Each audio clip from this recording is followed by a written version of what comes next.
America ने अपने जहाजों से कहा कि आप सब लोग जो जापान की तरफ खड़े हैं, भारत से युद्ध लड़ने के लिए पहुंच जाइए। भारत से युद्ध लड़ने के लिए अरेबियन सी में अमेरिका ने अपने जहाजों को रवाना कर दिया। उधर की तरफ टर्की से कहा, सऊदी अरब से कहा, जॉर्डन से कहा, जहां जहां अमेरिका ने अपने लड़ाकू जहाज खड़े कर रखे थे या पानी के जहाज खड़े कर रखे थे कि वहां से इंडिया पर अटैक करने के लिए भेज दीजिए। लेकिन इसी बीच ने रूस ने मित्रता दिखाई और मित्रता दिखाते ही रूस ने ईरान को एक लेटर भेजा, मैसेज भेजा कि हमें क्या स्टैंड लेना है। भारत की तरफ से यह जो मैसेज था या फिर रूस की तरफ से भारत के लिए जो यह मैसेज था, यह अमेरिका को पता चल गया था कि रूस इस युद्ध में भारत के लिए आ रहा है। कहते हैं कि जिस तरफ से अमेरिका के लड़ाकू जहाज, लड़ाकू युद्धपोत आ रहे थे, अपोजिट दिशा से रूस के लड़ाकू जहाज, पानी के युद्धपोत पानी के अंदर आकर खड़े हो गए थे। यही कारण था कि दोनों ने एक दूसरे को बैलेंस किया था, यानी उस समय एक स्ट्रेटेजिक वॉरफेयर चला था, पानी के अंदर चला था। ठीक है साहब। आईएनएस विक्रांत को डुबाने के लिए जो सबमरीन आई थी, वो पानी के भीतर कुछ इस प्रकार से चलने वाली सबमरीन थी, जो कि अमेरिका द्वारा उन्हें गिफ्ट की गई थी कि तुम जाओ और आराम से इससे युद्ध लड़ो। 14 से 22 नवंबर के बीच में पाकिस्तान ने इस यात्रा को अंजाम दिया था और वो यात्रा करते करते यहां तक पहुंचने के लिए विक्रांत को डुबोने आया था। कहते हैं कि यहां पर जो इसका कैप्टन था, या कहिए कि पीएनएस गाजी को चलाने वाला जो पायलट था, जो लीड करने वाला व्यक्ति था, उसे 8 नवंबर को ही यह मैसेज दिया गया था कि तुम्हें जाकर के आईएनएस विक्रांत को डुबोना है।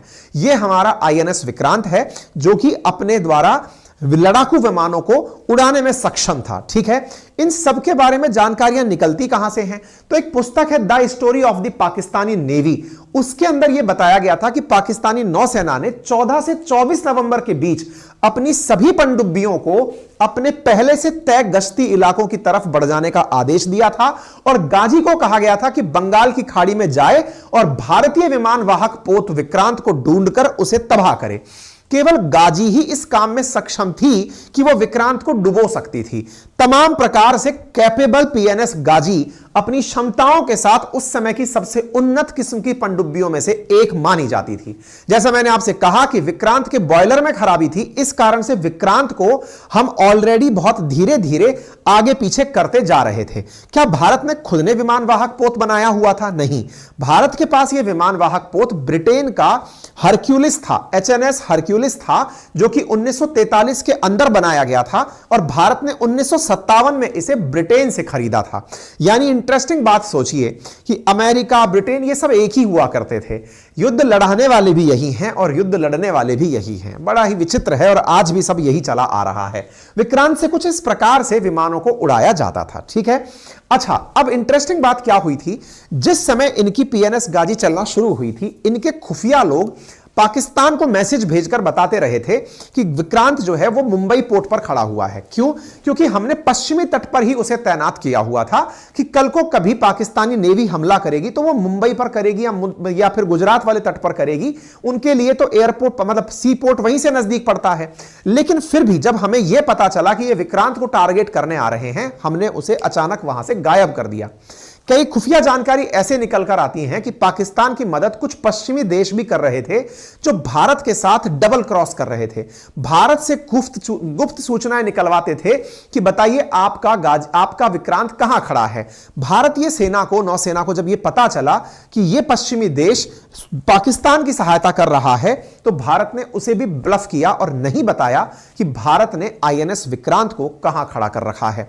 ऐसी स्थिति में आईएनएस विक्रांत बचते बचाते पश्चिम से पूर्वी तट की तरफ आ गया और पश्चिम से पूर्वी तट की तरफ आकर के जब यह पहुंचा, उसी बीच में गाजी को यह इंफॉर्मेशन दी गई कि भारत ने अपने विक्रांत को पूर्वी कमांड में विशाखापट्टनम के पास भेज दिया है।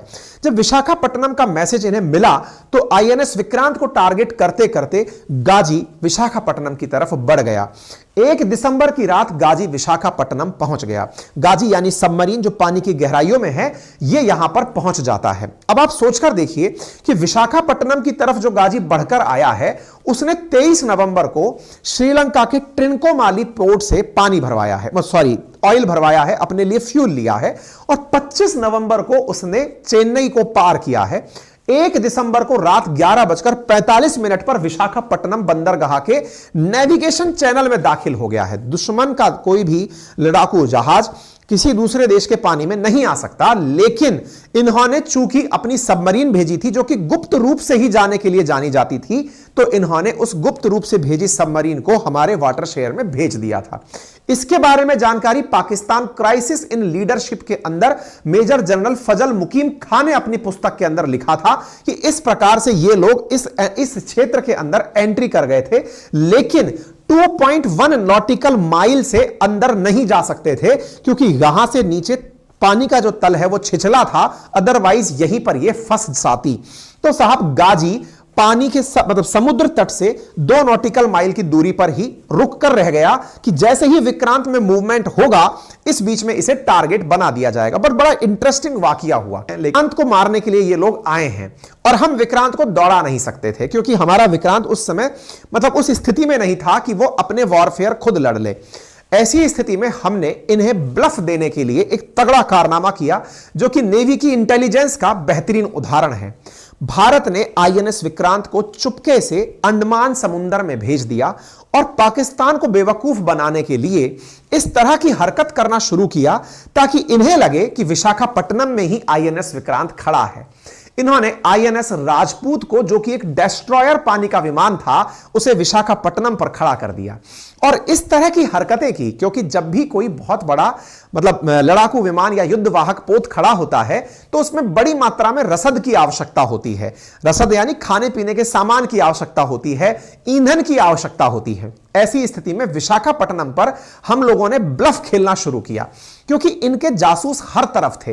विशाखापट्टनम पर भी इनके हैंडलर्स खड़े थे पाकिस्तानियों के, लेकिन भारत ने बकायदा विशाखापट्टनम से आईएनएस राजपूत से यह मैसेज भेजा आईएनएस विक्रांत की फ्रीक्वेंसी पर, यानी विक्रांत की फ्रीक्वेंसी ये पाकिस्तानी लोग पढ़ रहे थे, तो उस फ्रीक्वेंसी पर आईएनएस राजपूत मैसेज भेजता है विशाखापट्टनम तट पर कि मुझे इतना टन खाने का सामान चाहिए, मुझे इतना टन फ्यूल चाहिए, मुझे इतना कपड़ा चाहिए, मुझे इतना फल भेजो, इतना सब्जी भेजो। इस प्रकार से मैसेज करके जब हम भेज रहे थे तो पाकिस्तानियों ने यह कंफर्म कर लिया कि यहीं पर खड़ा हुआ है आईएनएस विक्रांत। और तो और इंटरेस्टिंग बात एक और की गई, आईएनएस राजपूत को खड़ा किया हुआ था हमने जो विशाखापट्टनम पर, वहां से एक सैनिक ने, नौसैनिक ने अपनी माता के नाम बीमारी का संदेश लिखकर भेजा कि माता मैं आईएनएस विक्रांत पर हूं, तबीयत ठीक नहीं है, आपकी याद आ रही है, ताकि यह मैसेज भी कन्वे हो जाए कि हां साहब खड़ा है। यानी कि अब गाजी को इंतजार है कि विक्रांत को जैसे ही बस रडार पर ले और उसे डिस्ट्रॉय कर दे। गाजी इस इंतजार में 1 दिसंबर खड़ा रहा, 2 दिसंबर खड़ा रहा, 3 दिसंबर खड़ा रहा। पानी के भीतर जब आप खड़े रहते हो, पनडुब्बी में एक बड़ी दिक्कत होती है, चूंकि वो पानी में डूबकर चल रही है, तो अंदर उसमें 93 सैनिक सवार थे। जब किसी बंद कमरे में 93 लोग होंगे तो उनकी नित्य क्रिया के माध्यम से गंदी हवाएं निकलेंगी, कार्बन डाइऑक्साइड निकलेगी, हाइड्रोजन गैस निकलेगी। अब वो गर्म हवाएं उनकी पनडुब्बी में ही इकट्ठी थी, क्योंकि गाजी सांस लेने के लिए ऊपर नहीं आ पा रहा था। जनरली पनडुब्बियों में ऐसा होता है कि ये समय समय पर सांस लेने के लिए तट पर आती हैं, ऊपर आती हैं और फिर नीचे चली जाती हैं। चूंकि ये 2.1 नॉटिकल माइल की दूरी पर ही खड़ा है, तो मुसीबत यह है कि अगर ये ऊंचा उठकर आया तो तट से दिख जाएगा कि ये गाजी आ गया, मार डालो इसको। तो अब ये लोग अंदर ही अंदर घुटने लगे। घुटने क्या लगे कि विक्रांत सामने खड़ा है, ये चले तो इसे मारे।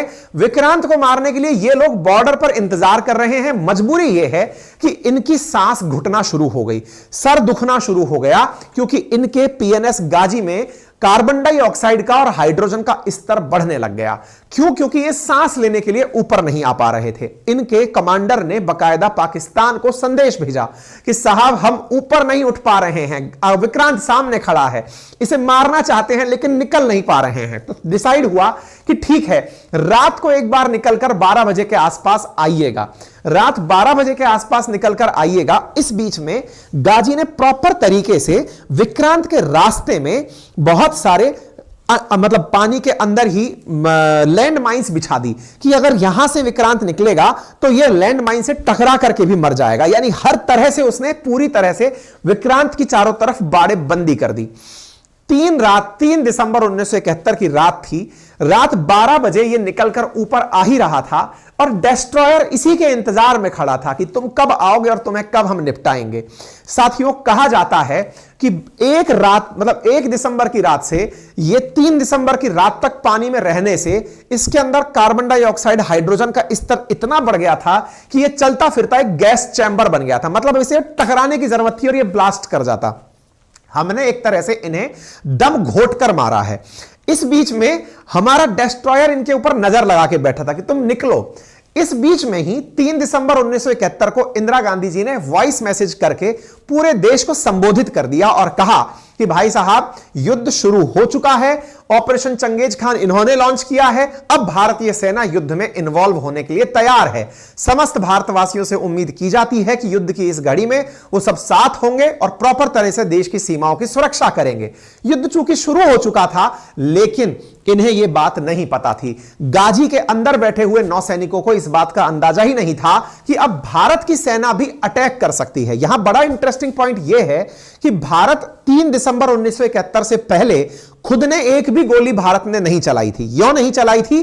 कि भाई अगर हम चलाएंगे तो यह कहा जाएगा कि पाकिस्तान जैसी चींटी को भारत जैसी पैसेरी ने मार दिया है, तो बोले हम नहीं चलाएंगे। ये एक बार चलाए तो छोड़ेंगे नहीं। इसीलिए आप ध्यान से सुनिएगा, हमने कल परसों भी एक सेशन किया था, बड़ा इंटरेस्टिंग था, परमाणु बम को लेकर के, जिसमें अटल जी का बयान था कि भारत की नो फर्स्ट यूज पॉलिसी है कि हम पहले कुछ चलाएंगे नहीं, बाद में किसी को छोड़ेंगे नहीं। तो वैसा ही भारत ने उस समय भी किया कि हमने खुद ने गोली चलाई नहीं, लेकिन उनने चलाई तो जिंदा छोड़ा नहीं और इनको उठते ही धूम मचा दिया। यानी रात को ही ये जल समाधि ले गए। यानी ये जो बाहर निकला, ये तबियत खराबी के साथ साथ पानी के अंदर ही सन्न हो गया। और ये पूरी स्थिति, आप यहां पर इंदिरा गांधी जी का ऑडियो मैसेज है बकायदा, जिसमें ये युद्ध का अनाउंसमेंट कर रही हैं कि हमने कुछ इस प्रकार का कारनामा कर दिखाया है। तो उम्मीद है कि भारत ने जिस प्रकार से पाकिस्तानियों को थल सेना से मारा, वैसे ही नौसेना ने इसे मारा। और आईएनएस विक्रांत के द्वारा की गई ये जो जुगलबंदी थी, जिसके माध्यम से हमने इस गाजी को निपटा दिया था, ये अपने आप में एक बहुत बड़ी कहानी बना साथियों। लेकिन इंटरेस्टिंग एक चीज और भी थी, और वो क्या था? आईएनएस, ये पीएनएस जो गाजी है, ये जिस जगह से ब्लास्ट किया उसे लेकर के कई स्टोरीज कही जाती हैं। कहा जाता है कि ये तो खुद से मर गया, भारत ने नहीं मारा। हां भाई, हमने ही नहीं मारा, तुम खुद से मरने आए थे। तुम्हें भारत के जल में शहीद होना था ताकि तुम्हें वीर गति मिल सके, तुम्हें जन्नत के अंदर वो कितनी हूरें चाहते हो वो सब मिल सके, है ना। तुम खुद आए थे यहां मरने के लिए, हमने तो मारा नहीं। तुम्हें यहां पर आकर सुसाइड करना अच्छा लगा होगा। कयास लगाए जाते हैं पाकिस्तानी सेना के द्वारा कि भारतीयों की इतनी औकात थोड़ी थी जो हमें मार देते। ये तो हमने, वो डायलॉग शायद इसी के लिए बना था कि है ना, मेरी कश्ती वहां डूबी जहां पानी कम था। तो संभवतः वो गाजी के ऊपर ही बना हुआ डायलॉग होगा, क्योंकि ये हाइड्रोजन से और कार्बन डाइऑक्साइड से खुद मर गए होंगे। पाकिस्तानी ये कह के खुश होते हैं। जबकि कुछ लोगों का कहना है कि इनकी टॉर्पीडो खुद ब्लास्ट कर गई होगी। कयास लगाए जाते हैं, क्योंकि भारत ने कभी भी किसी के सामने यह कबूल करना नहीं चाहा कि हमने इन्हें मारा है। क्यों नहीं मारा? क्योंकि भारत हमेशा इस बात से डरता आया कि हम कभी भी यह कह देंगे कि युद्ध हमने शुरू किया, तो यूनाइटेड नेशंस में जो भारत की छवि है कि भारत किसी पर आक्रमण नहीं करता, वो छवि हमारी काउंटर बैलेंस हो जाएगी। हम आक्रामक देश नहीं बनना चाहते। भारत ने बहुत अच्छे से अपनी छवि को बरकरार रखा। हम किसी पर अटैक नहीं करते। 2500 साल का इतिहास है। जब भारत ने, हमने 1994-98 के अंदर परमाणु परीक्षण किया, ऑपरेशन शक्ति, अटल जी का बयान है कि 2500 साल से भारत का इतिहास है कि इसने किसी पर आक्रमण नहीं किया। हम अपनी सुरक्षा के लिए वेपन बनाते हैं, किसी पर अटैक के लिए नहीं। लेकिन निक्सन इसी बात को भारत की कमजोरी माना करते थे। वो कहते थे कि ये डरपोक लोग हैं। भारत ने इसे डुबोने के बाद भी क्रेडिट नहीं लिया कि ठीक है, हमने नहीं मारा सर, खुद मर गए होंगे। इसीलिए लोगों का कहना है कि भारत के डिस्ट्रॉयर ने इन्हें मारा होगा। कुछ लोगों का कहना है कि भारत ने बकायदा इनकी जो बिछी हुई लैंड माइंस थी उन्हीं से इनको मारा। लेकिन कुछ भी हुआ हो, अल्टीमेटली अमेरिका का भेंट दिया हुआ गाजी भारत के पानी के अंदर डूब गया। और ये सारी बातें तमाम प्रकार की पुस्तकों के अंदर, ये सेलर्स स्टोरी है वाइस एडमिरल एन कृष्णन की, उनके अंदर भी इस तरह की बातें इन्होंने बकायदा बताई हैं। ये हमारा आईएनएस राजपूत है, जिसने आईएनएस विक्रांत को भेज करके साइड करवा दिया था और इनको सही, मतलब वहीं पर पानी के अंदर जमींदोज कर दिया था, पानी में डुबो दिया था। इंटरेस्टिंग चीजें यहां पर कुछ और भी निकलती हैं। पाकिस्तानियों ने अपनी गाजी को याद करते हुए एक फिल्म भी बनाई है, जिसमें वो ये दिखाते हैं कि हमारा गाजी काम करते करते, युद्ध करते करते शहीद हुआ है। तो आज हम इस सेशन की चर्चा क्यों कर रहे हैं? चर्चा इसलिए कर रहे हैं कि इस गाजी का मलबा मिला है। आप कहेंगे कितने कम किस्म के हम टेक्नोक्रेट हैं कि हम इतने साल बाद मलबा खोज रहे हैं। नहीं साहब, भारत का मलबा निकालना उसी दिन बहुत आसान था। अमेरिका उस दिन रोते रोते आया और कहने लगा कि गाजी डूब गया है, हमें हमारे उस गाजी का मलबा निकाल लेने दो। भारत ने कहा सॉरी सर, हम मलबा नहीं निकालने देंगे। क्यों नहीं निकालने दोगे? बोले क्योंकि ये हमारा पानी है, हमारे पानी में डूबा है तो ये अब हमारा है, हम ये मलबा भी अपना ही मानते हैं। पाकिस्तान ने कहा कि सर पैसा खर्चा हम कर देंगे, हमारे कम से कम वो 93 सैनिक शहीद होकर पानी के अंदर डले हैं, उन्हें निकालने दो। भारत ने कहा पानी भारत का है तो उन्हें जन्नत ही मिली होगी, डले रहने दो, हम नहीं निकालने देंगे। तब से लेकर आज तक भारत ने पानी में से किसी को नहीं निकालने दिया। कोई बात नहीं। इस बीच में आज की यह सुर्खी क्यों बनी है? अमेरिका ने हाल ही में 2 साल पहले भारत को, चूंकि भारत में अमेरिका की एंट्री हो नहीं पाई, तो उन्होंने भारत के अंदर डीप सी सर्वे करने के लिए एक मशीन भेंट की थी इंडियन नेवी को, कि हमको लीज पर दी कि आप एक काम करिए, एक सबमरीन हमसे ले लीजिए जो समुद्र के अंदर जाकर के सर्वे करेगी, और उसका मिलान एक्सरसाइज में हमने शो भी किया है। भारतीय नेवी को बकायदा एक डीप सी के अंदर सर्वे करने की मशीन दी गई है, उसका नाम है deep submergence rescue vehicle, DSRV। वो कुछ इस प्रकार की दिखती है, और DSRV को अगर आप यहां देख रहे हैं तो ये पानी के जहाज से पानी के भीतर इस प्रकार से भेजी जाती है। तो अमेरिका के द्वारा ही दिए गए DSRV से हमने तस्वीर लेकर के उन्हीं के गाजी को अमेरिका के पास तस्वीर भेज के कहा है सर लग तो रहा है कि आप ही वाला है ये। तो अमेरिका यस यस ये हमारा वाला ही है, कृपया करके निकाल दीजिए। इंडिया फिर कह सॉरी सर, हम सैनिकों को सम्मान देते हैं क्योंकि उनकी अब वो जल समाधि है सर, तो जल में ही डले रहने दीजिए, हम उनको नहीं निकालेंगे। मतलब ये खबर जो आज की भी है, ये असल में मैंने शुरुआत में ही कहा कि उनके जख्मों को हरा करने की है, उनके पुराने जख्मों पर नमक डालने जैसी है। तो हमारे DSRV ने उसको खोजा है। ये DSRV अमेरिका समेत कुल 6 देशों के पास ही है, और ये 18-19 में भारत को लीज पर मिली है। 21 से हम इसका ट्रायल ले रहे हैं। ये हमारे नौसैनिक हैं जो इसके ट्रायल के लिए घूम रहे हैं कि जाओ पानी में जाके देखते हैं कि क्या खोज कर निकाले हैं। और वही चीज भारतीयों द्वारा डीप सबमर्जेंस रेस्क्यू व्हीकल से खोज करके हाल ही में निकाली गई है, लेकिन निकाली नहीं गई। मैं बार बार बोल दूं आपको, निकाली नहीं गई है, पानी में डली छोड़ दिए। देखिए ये पड़ी हुई, लेकिन हां